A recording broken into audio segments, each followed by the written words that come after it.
नमस्कार प्यारे बच्चों, जय हिंद व परिहार सर। आप सभी का मेरे इस YouTube channel primary digital study में स्वागत है। प्यारे बच्चों, आज के इस वीडियो में हम कक्षा दूसरी की भाषा भारती का पाठ 5 सीखने जा रहे हैं और इस पाठ का नाम है बंदर और दर्पण। आप सभी को कक्षा दूसरी की हिंदी की पुस्तक ओपन करना है और पाठ 5 आपको निकाल लेना है। बिना देर के हुए हम वीडियो की शुरुआत करते हैं और इस पाठ को हम पढ़ना प्रारंभ करते हैं। तो जैसा कि आप स्क्रीन पर देख रहे हैं, ये पाठ 5 है और इस पाठ का नाम है बंदर और दर्पण। तो इस पाठ में हम क्या क्या सीखेंगे? कहानी का हाव भाव के साथ में वाचन, कहानी के घटनाक्रम की समझ और बुद्धि चातुर्य का महत्व और संयुक्ताक्षर रेफ चिन्ह की समझ और समानार्थी शब्द। तो इस पाठ को हम पढ़ना प्रारंभ करते हैं। आप देख रहे हैं यहाँ पर एक बंदर है और ये बंदर पहाड़ी पे है। पहाड़ी पे आप देख रहे हैं एक थैला है और थैले में से यहाँ पे आप देख रहे हैं एक दर्पण यहाँ पर मिला हुआ है। आइए इस पाठ के माध्यम से हम जानते हैं कहानी में क्या है। तो लिखा है, किसी जंगल में एक बंदर रहता था। किसी जंगल में एक बंदर रहता था, वह बहुत ही चतुर था। एक दिन बंदर एक ऊंचे पर्वत पर चढ़ गया। पर्वत पर उसे एक थैला पड़ा मिला। थैले में एक दर्पण और कुछ मिर्चें रखी थी। बंदर ने सबसे पहले एक मिर्च को चख कर देखा। मिर्च बहुत चरपरी थी। उसने मिर्च को फेंक दिया। उसके बाद बंदर ने दर्पण को उलट पुलट कर देखा। तभी दर्पण पर सूर्य की रोशनी पड़ी और सूर्य की रोशनी से उसकी आंखें झपक गई। बंदर ने दर्पण को अपनी ओर किया। आप देख रहे हैं इस प्रकार से, ये ठीक है ना। आगे चलते हैं।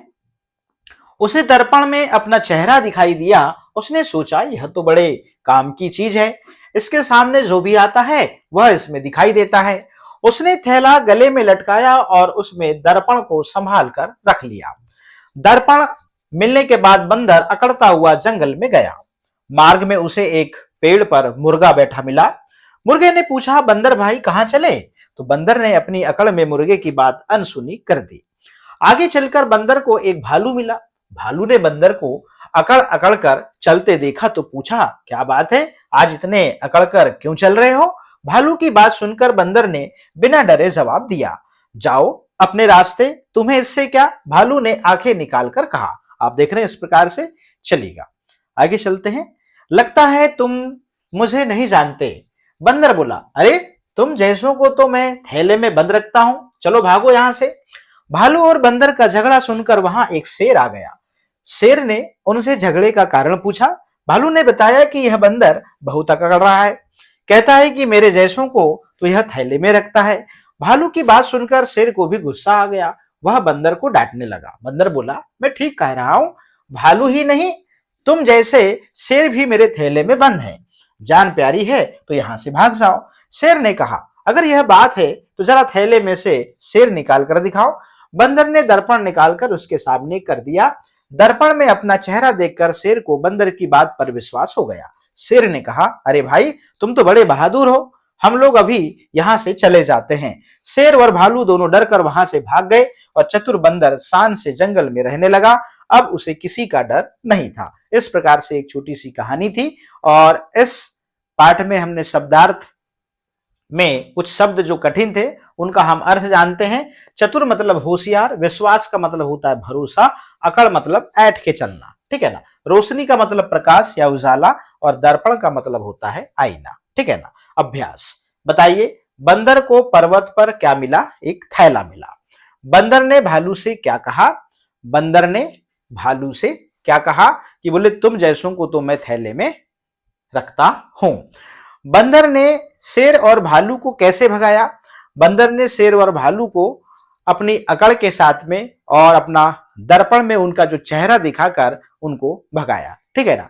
प्रश्न क्रमांक 2 है, बंदर को दर्पण कहां से मिला था?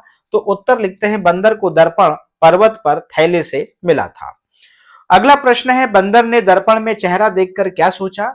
तो उत्तर लिखते हैं, बंदर ने सोचा कि यह तो बड़े काम की चीज है। इस प्रकार से आपको उत्तर लिखना है, ठीक है ना। आगे चलते हैं।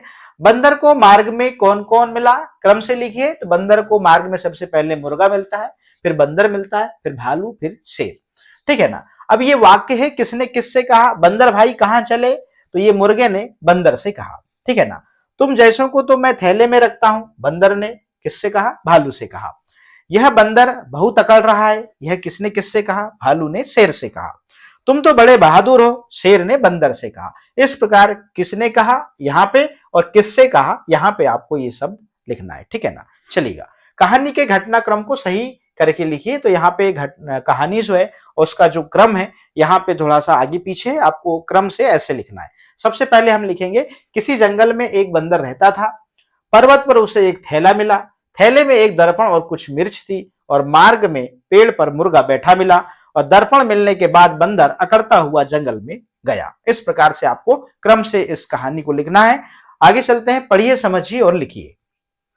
शेर जंगल में रहता है, शेर वन में रहता है। देखिएगा, अब यहाँ पर जंगल वर वन, मतलब जंगल का मतलब भी वन होता है और वन का मतलब भी जंगल होता है।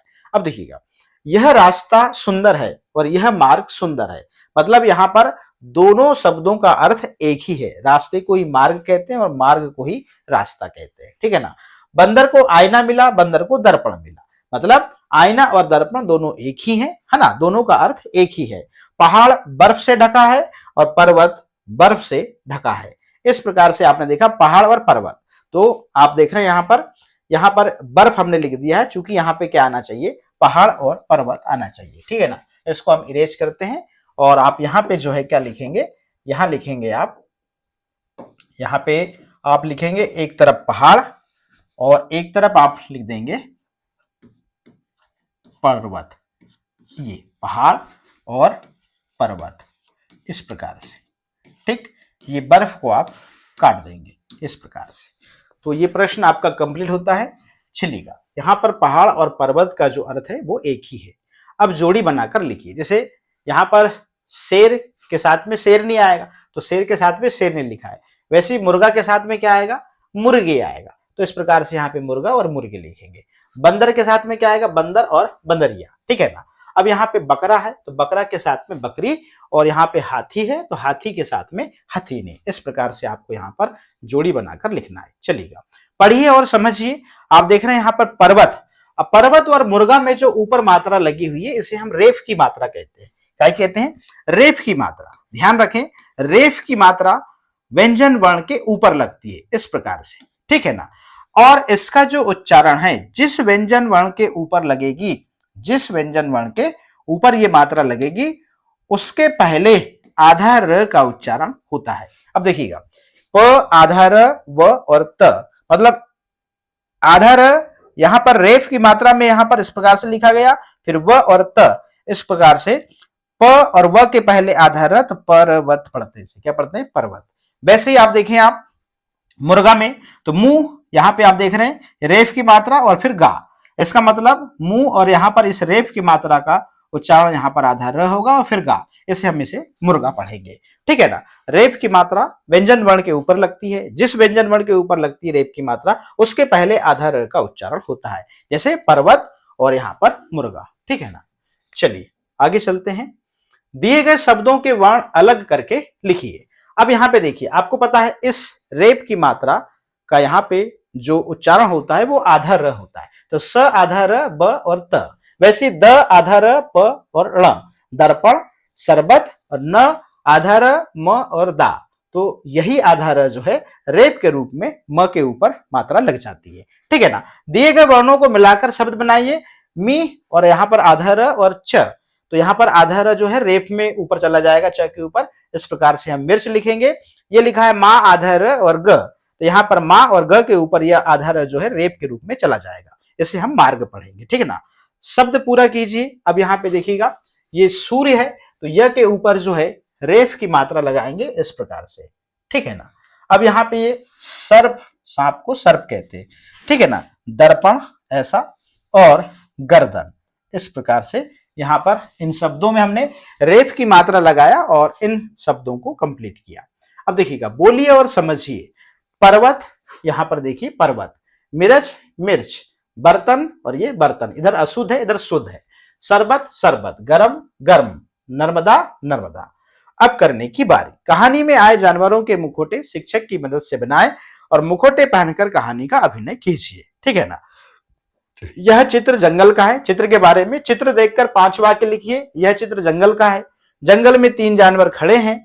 एक जानवर हाथ में शीशा पकड़े हुए है और पेड़ की टहनी पर एक मुर्गा बैठा है। सभी जानवर आपस में बात कर रहे हैं। इस प्रकार से ये कहानी है। और इस वीडियो के माध्यम से हमने कक्षा दूसरी की हिंदी की पुस्तक का पाठ 5 जो है इसको हमने कंप्लीट कर लिया है। तो प्यारे बच्चों, आज के इस वीडियो में इतना ही।